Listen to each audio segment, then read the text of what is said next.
Hello, we are Power, Influence, and Politics, or PIP Consulting, and today we are here to give you some insight into the roles that power, influence, and politics play in your business and how you can use them to your advantage.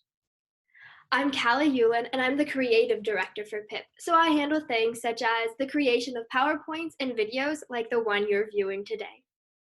Hello, my name is Henry Benoist, and I'm the CFO of PIP, and I oversee the finances. Hello, everyone. I hope all is well. My name is Donovan Hill. Some people call me Don, and I'm the IT director for PIP Incorporated. My job is to maintain our company's computer software along with making sure that all of our employees' technology is functional and up to date so that they can get their jobs done efficiently and successfully. Hello, my name is Peyton Lieb, and I am the HR Director of PIP, which means I oversee the hiring and training of new employees, along with also helping to address any concerns within the company. Hey, I am Braden Moan, and I am the R&D Director for PIP, which stands for Research and Development. And basically what I do is I research the best processes for businesses and then also how to develop them and put them into your business. Hello, I'm Tyler Spangler, and I'm the Communications Director here at PIP Consulting. And my job is to put out the right message to our consumer and make sure they know our company's missions, goals, and values. And that way they know what we're all about and what we're striving to be. Hi, I'm Tyler. I'm the COO of PIP Inc. So the mission of PIP is it works to educate all persons in the areas of power, influence, and politics so that they may learn to effectively manage teams and their workplace environments. The vision that we have for PIP is that all organizations will understand how to utilize the tools of influence and impression so that they can better run their business. Here at PIP, we have 4 core values: neutrality, transparency, integrity, and professionalism. Neutrality, because we know it can be hard to be neutral in the workplace environment, and it is hard to put your biases aside. Transparency is key because we need to make our topics clear and make sure everyone is understanding what we are trying to teach them. Integrity. Integrity is knowing the right from wrong, and we are here to teach everyone the rights and wrongs of the workplace. And then we also always strive to be professional in both our outward appearance and our character. For today's presentation, we have chosen 5 topics we believe are the most important for you. These topics will include power and its basic forms, power sharing and empowerment, effectively influencing others, political tactics and how to use them, and finally, impression management.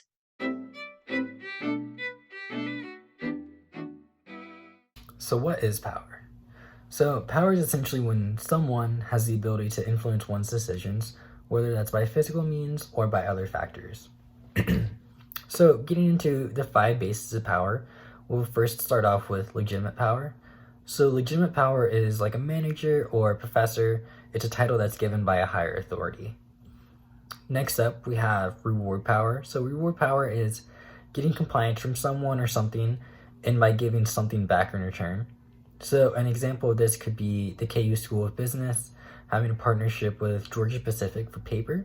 KU could end their deal with them and Georgia Pacific would end up losing like a big partnership with them.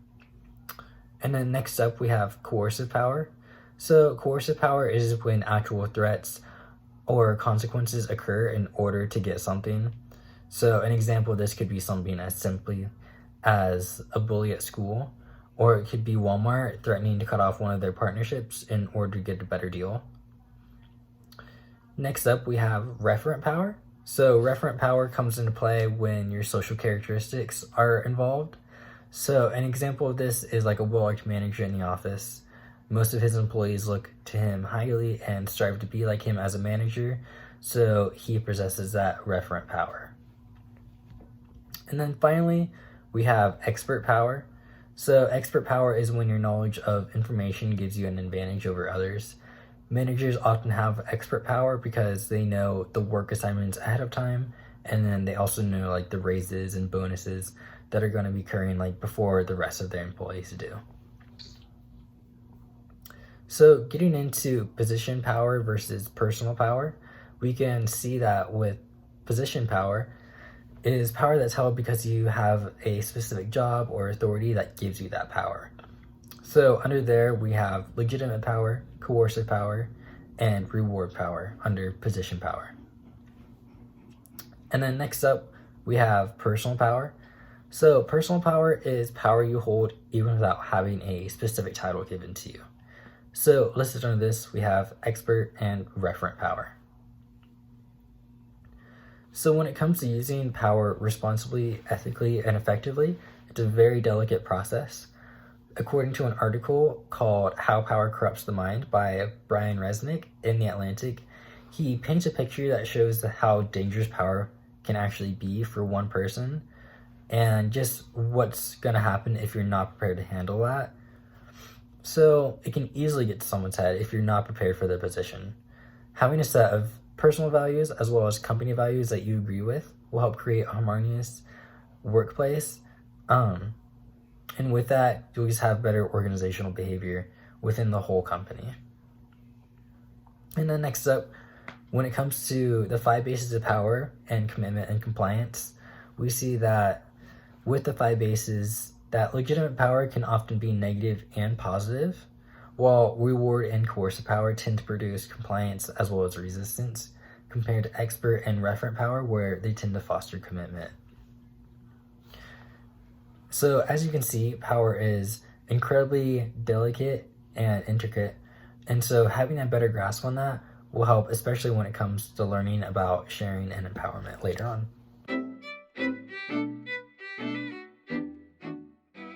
Hey, so this next topic is power sharing. Power sharing, the way I look at it is a manager allowing his employees to give their ideas and work with him to come out with the best results for a certain project, which will overall help the company. I'm going to go over some benefits for power sharing. The first one is planning.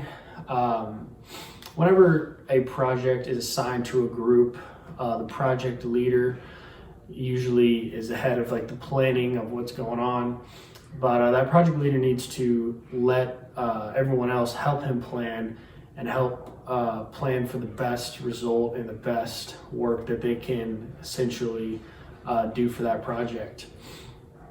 And when you do that, you will come out with the best result, and you will have better options to turn to. The next benefit is best thinking. When you allow your workers to work alongside and put in their opinion, you will get the best thoughts and ideas. And you'll get all your best workers and best thinkers all working together towards one task. And when that is done, the task will be done more efficiently and it will be done better. The next one's change and incentives.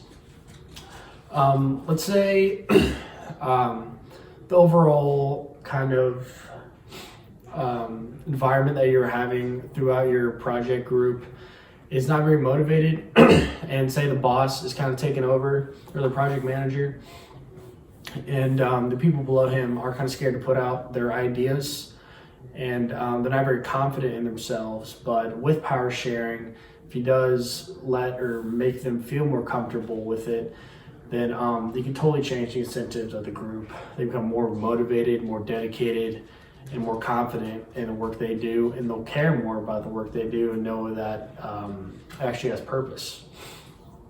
And then another final benefit of power sharing is organizational culture. Power sharing can totally change, not just a project group, it can totally change a company as a whole.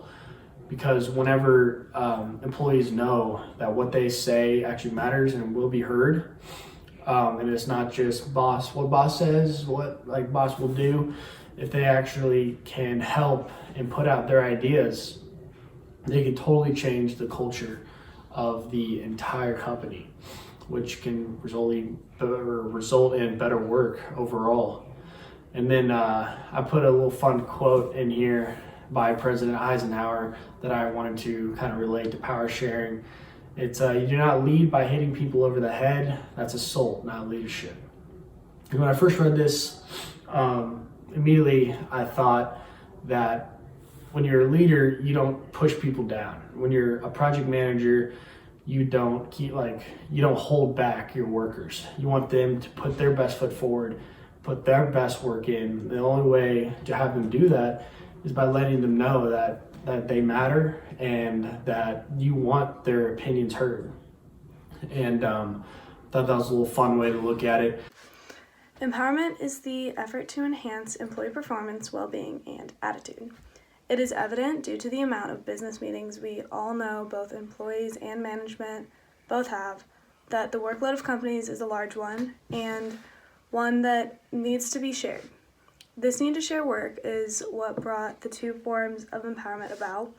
There's structural and psychological. First, I'll discuss structural empowerment, which operates by transferring authority and responsibility from management to employees. When it comes to structural empowerment, there are usually mostly to do with changes around the office that promote teamwork, effective procedures, increased performance, etc.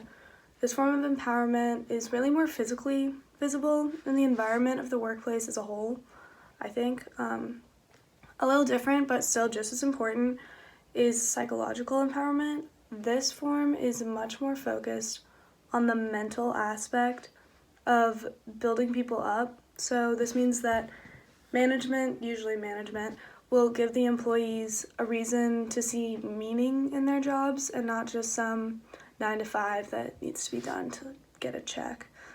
This kind of empowerment, in my opinion, is almost more important when it comes to making those working at a company reevaluate their skills, and then they can better hone their abilities, which will result in a higher level of performance confidence and competency.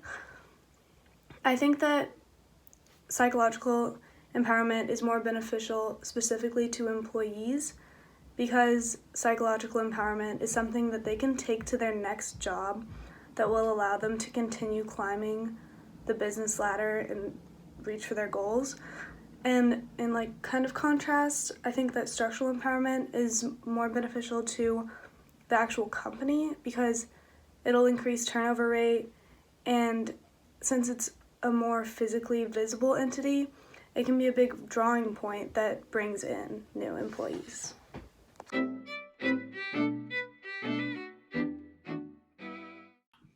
All right, so today I'll be talking about effectively influencing others. To start this off, today we talk about the 6 principles of persuasion, and these are based on the idea that people have the fundamental response to certain influences. So in the 6 principles are liking, reciprocity, social proof, consistency, autonomy, and scarcity. All right, the first one, liking, is people tend to like those who are like themselves and who are nicer to them. So a way to do this as an employee or manager is to go around and meet everyone, just get to know them, figure out things they like, they don't like, see if you guys have anything in common, and then you can build a relationship off that. And reciprocity is the belief that both good and bad deeds should be repaid with kindness. So an example of this is if a manager is acting unethically, chances are his employees are going to act unethically towards him too. And then this could lead to the culture becoming unethical, and then your employees can show this off to the customers, and your customers will think you're an unethical company. So therefore, you need to, as a manager, you need to treat everyone the same, no matter if they're acting unethical or not, and just show them kindness, and show them that you are even with everyone. All right, on to social proof, and this is when people tend to follow those like themselves. So, for example, during times like a big change going on in the company, as a manager, you should get all the people who are the leaders, like that are not like appointed leaders actually. So then you get them together, you tell them what's going to happen, and then they go out and tell their fellow coworkers what's going to happen. They keep the enthusiasm high and make sure nothing else is going to break down in the company. Consistency. This is when people tend to do work when they're committed, when they're personally committed to it. So as a manager, you should go up to your employees and ask them and get a verbal commitment from them that they will get that job done. Because now that you got that from them, you know that they said they'll get it done. They said they'll get it done. So you guys are on the same page and you can check in on them and make sure they're always on it. Autonomy. This is when people like to see that you are like an actual professional of what you're doing. So this is a way of hanging up a certificate or your degree showing that you are like a professional at that, because most people will actually will not listen to you as well if you don't show that. So if you have that hung up in your office or something, it'll catch their eye. They'll be like, all right, you know what you're talking about, and they'll listen to you more. So lastly is scarcity, and everyone wants something that is scarce. So In this case, as a manager, you can create like special projects and special opportunities for those who are working hard, so then they can get into the scarcity part, the scarce part of the projects of the program, and this is a great incentive to use for those who need to work harder. There are 9 common influence tactics, which include rational persuasion, or convincing someone with facts and logic, inspirational appeals, or appealing to people's emotions and values, consultation, which involves getting people involved in the planning process, ingradation, which is very similar to brown nosing, personal appeals, such as calling upon friendship and loyalty, exchange, which is offering someone something in return for doing what you ask, coalition tactics, which is getting multiple people involved to support you in your influence, pressure, which is using intimidation and threats, and legitimating tactics, which involve using a position of authority to your advantage. While most of these tactics do not seem negative at first, it is important to note that many influence tactics can turn into manipulation if used poorly. Manipulation is typically a play on someone's negative emotions, such as making them feel guilty, selfish, or naive. So, for example, a personal appeal could become negative if you make the person feel guilty for not doing what you are asking because you are friends.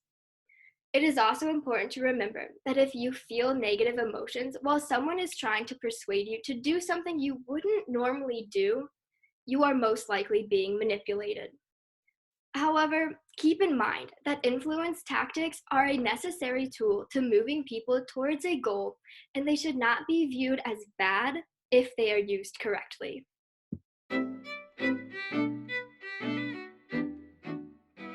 Political tactics and how to use them. So many people, whenever they hear the term politics, instantly correlate it with presidency and governmental politics, but that's not the only form of politics necessarily. Organizational politics are just as important in the world of business. Many of us are going to have to understand what organizational politics are and how to properly use organizational political tactics, because they can be beneficial to both you and the company that you're working for at the time.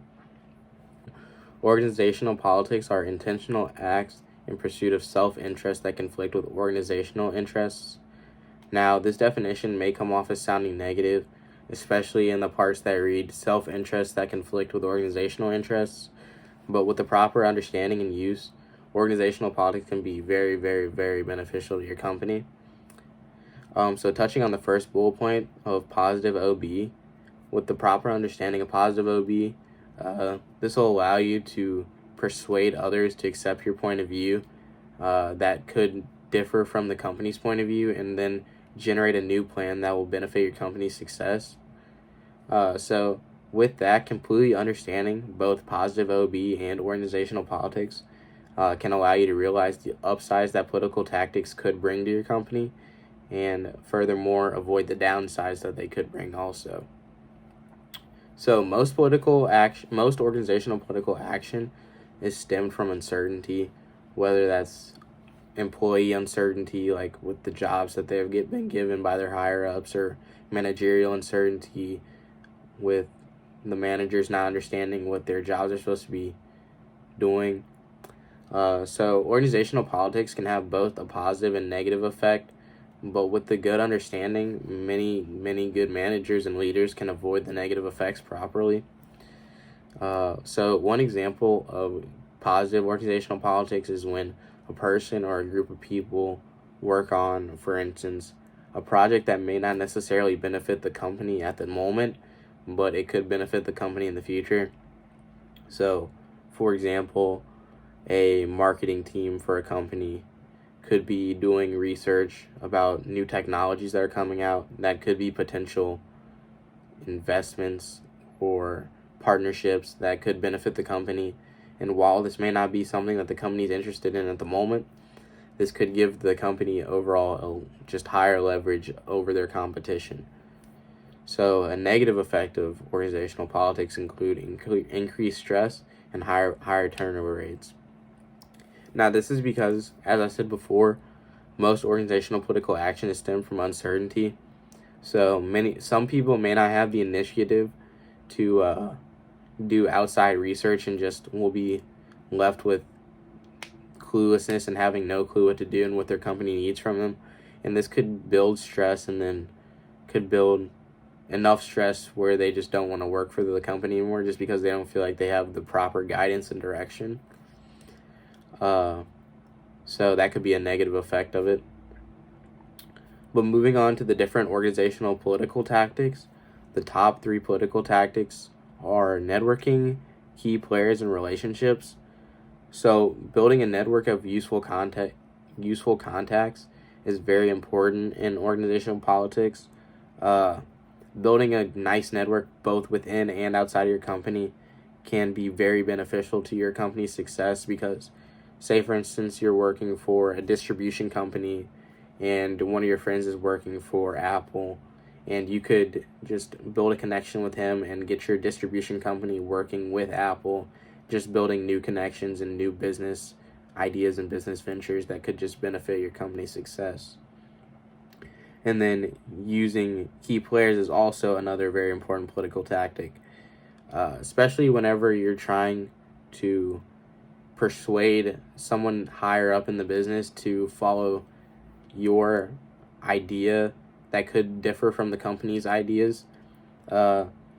Finding key players that could support your new idea that may be better than the company's idea, and just finding those key players to support your idea and back you up is very important whenever conveying political tactics. And then building relationships. This is a very important political tactic because you never know who's going to help you at the end of the day. Making friends within your company and outside of your company is very, very important, especially making friends with those that are higher up in power because they could overall be the no or the yes to your idea that would benefit the company. Teaming up with powerful people will be able to get your company results and make sure that whatever your idea is heard. So moving on to the next slide of the 3 levels of political action. And those 3 levels of political action include individual level politics, network level politics, and coalition level politics. So with the individual level of political action, this mainly just means that one person or an individual has a self-interest that they're working toward that could benefit the company, and they're the only person working toward that problem, and they're the only person that they necessarily need to help back up that problem. But with the coalition level of politics, it's usually a group of people that all have one specific issue that they need to take up with a higher up in their company. So say for instance, a group of employees goes directly to the CEO of their company to complain about their manager that may be negligent or rude to them while they're working. And whenever action's been taken and further precautions have been taken by the higher ups, usually these coalitions disband, mainly because that their problem has already been resolved. And then with the highest level of political action, the network level political action, this is a cooperative pursuit of general self-interests. And what this means is that the network that builds around the different self-interests, people are just overall supporting the other people within that network with their own self-interest by maybe, for instance, supporting them and understanding their point of view and backing them up whenever they go talk to the company's higher up, whenever they try to explain that it could be beneficial to their company's success.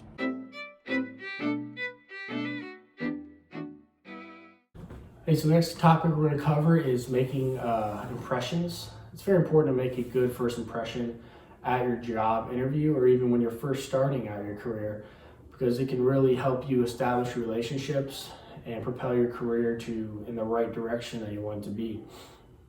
So I'm going to go over 4 good impressions and 4 bad impressions that are very common. The first good impression is body language, because body language is the first thing that an employer sees before the actual interview. Before you actually introduce yourself, the first thing they see is how you present yourself and what your body language is. So don't come underdressed to your job, and don't be slouched over, kind of showing you don't care. You want to be sitting upright, dressed nicely, and that immediately will put off a good impression to that employer, and it will kickstart your interview in the right direction. The next one is setting goals, which is a very common asked question at a job interview. They may ask, where do you see yourself in 5 to 10 years? You want to be prepared for that answer. You want to be prepared for that answer and set a high goal and show that you're willing to try to work your way up in the company. And this can really impress any interviewer if you're prepared for this. The next one's a positive attitude. Be the glass half full guy. Don't be the person that if any negative news or constructive criticism, don't kind of put your head down and pout over it. Work through things, always think positive. And if you can show that when you're first starting your career, then your boss will always look at you at that person. He'll be like, yes, this guy's very positive, he's great to work with. And then your coworkers will want to work with you. And that's just a great start to what you want to do. And then engagement. Show that you are focused and engaged on your work. Show that you care. So going back to when we actually had lectures in class, we stressed on employee engagement, which is giving your 100% of the time, which though is impossible, you want to show your boss that like you're trying to do that. Like be dedicated and show that you want to be there and put care into your work and try to like know that it means something. And now we're going to work over to bad impressions, which the first one is doing the bare minimum, which is the complete opposite of engagement. Don't be the guy that clocks in, clocks out. That's all he cares about. If you really want to propel your career and work up and to make upper level management, be the person that will go the extra mile. Put in that extra work, because that extra work won't go unnoticed over time to your employer. The next one's a negative mindset, which is the complete opposite of positive attitude. Don't be the glass half empty guy. If something is, if a problem occurs, don't just think, oh man, nope, like we're done with this. Always have that positive attitude and don't be the negative guy around the office, because no one wants to work with a negative coworker. That's just, no one wants to be around that. And then overcommitting. Overcommitting is very important, because you want to take on jobs that are hard. So if your boss gives you a job and you think, oh man, I don't know if I'm quite ready for it, you want to take that job. Like in class, we said you want to be the person to raise your hand, take on the task, and reach out for help along the process, which will really improve like who you are. But overcommitting gets to the point where, say a job, fast as possible is a month. That's really fast. That's maybe even done early. But if you say you can do it in 2 weeks or 3 weeks, and then you don't get the job done, that's overcommitting, and that's a very bad look on your part. That will really set you back in your career, and you don't want to be the guy that will overcommit on things, or gal. And the last one's lack of initiative. This can go with kind of setting, or on the good side, setting goals and engagement. You want to have purpose for your job and what you're doing. So once you lose that purpose, you may kind of lose your way. So you always want to show you care. And when your employer sees you care, or when you have the job, your boss sees you care, then he'll always look to you, and he'll always know that you're a very reliable person, because you're putting all you got into your work, and you don't want to have. So those are the good and bad impressions. Another important part of impression management is job interviews. Job interviews probably epitomize our experiences of impression management, and few other instances in life are we more determined to make a good impression. The first part of that is verbal impressions. Now, you have to remember you're one among many candidates to be interviewed by the recruiters. The interviewer will only allow a few minutes for your interview to evaluate your skills, core competencies, communication, and eligibility for the required job position. Therefore, you need to keep your answers simple, precise, and to the point, depending on the question, and speak with a confident voice. Unnecessary blabbering will waste the interviewer's time and give him or her a negative impression of you. Also, if you don't know the answer to a particular question, be honest and admit it politely. Another way to have verbal impression during the job interview is to display optimism and framing your answers positively. When asked about your previous experiences, don't focus on what didn't work out. Discuss the lessons you learned and how you solved issues instead. Similarly, rather than simply saying that a particular business strategy won't work, come up with alternative solutions that can give the desired results. This will send the message that you're the right candidate to be hired for the job. Now, for nonverbal impressions, what is the meaning of a nonverbal impression? When we communicate, we continuously give and receive wordless signals. Facial expressions, we make eye contact, and how we sit, and how loudly and quickly we speak all send strong messages. Nonverbal communication tells the other person what you're feeling, even if it's subconscious. Even during periods of silence, you still interact through your body language. Often in job interviews, what people say and what their body language communicates are two different things. These send mixed messages to the interviewer and can create tension, mistrust, and confusion. Now, some good examples of nonverbal communication can be broken down into groups including body language, touch, the way you speak, and your use of space. Now, according to Forbes, some bad ways of showing nonverbal communication that could create a bad impression would be a weak handshake, poor or too much eye contact, an odd outfit, and clearing your throat. Now, the next circle we have here is artifactual impressions. These are impressions that are basically based on how you look. So you need to make sure in a job interview that you are dressed appropriately for the interview. For instance, if you're interviewing with an investment bank, you need to be in a full suit, whereas if you're interviewing with a startup tech company, probably jeans and a blazer would suffice. You need to also make sure that you do research on the company before interviewing with them, so you can make sure to have a good and lasting impression. Now, an administrative impression is the last type of impression you can have during a job interview. What this basically means is that you show up on time, and not just on time, but also early. You need to say thank you to your interviewer, and if the office has a receptionist, thank you to them. And you also need to make sure to follow up with your interviewer about the process and if they're going to move forward with you. All of these administrative impressions will make sure that you leave a good impression on the business that you're interviewing with. Hey, so now I'm going to go over apologies. There are 4 types of apologies, and I'm going to go over the purpose and the outcomes of each, and maybe give some examples of what you can do to try to resolve these solutions or these problems. So the first one is an individual problem. This is when a leader offends another. And what we would do is encourage to forgive and forget. So you want to remind them, maybe send them an email, maybe say it in person, and just try to move past a certain current situation and try to go from there. And then the next one is institutional, which is when a organization member is offended. So that could be anybody in the entire business, and that can affect the group of the group and environment that you're in.